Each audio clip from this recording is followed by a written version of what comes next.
Patong-patong na kasong kriminal at administratibo inihanda na ng NAPOLCOM laban sa pulis na nagposas ng 76 years old na driver sa Taguig City. Detalye ng balita mula kay Mal Gonzalez sa RH5. Mal, good morning.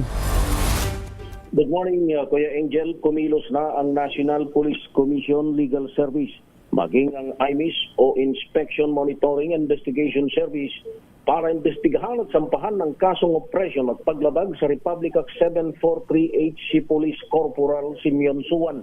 Si Corporal Suwan ang pulis na ipinatawag ng NAPOLCOM at harapang ng bastos at nakipagtalo kay Commissioner Ralph Vicente Calinisan sa gitna ng isang live press conference kahapon.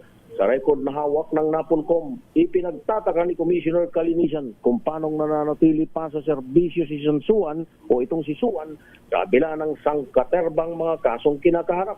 Kabilang dito ang patong-patong na mga administrative cases noong 2015, 2 beses na suspension noong 2017 at 2024, ilang beses na pag-awol na dimotang ranggo noong 2019 at mababang rating score ng ma-assign sa NCRPO noong 2024.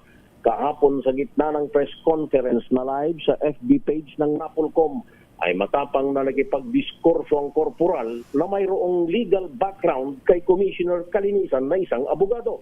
Narito panoorin natin. Akong gawing instrumento dito para magpapugi sa media. Hindi kami nagpapapogi dito. Magpapapugi kayo, sir.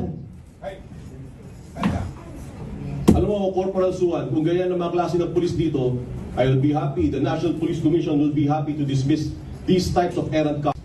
Wala pong katotohanan yun, sir. Yung mga sinabi nyo, binayaran ako ng 30 mil. Hanggang ngayon po, sir, walang binabayad sa akin. Then so be it. Then so be it. Sir, maging fair lang po sana Okay na to. please.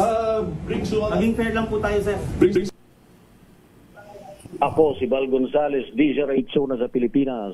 Una sa Pilipinas. Sa dami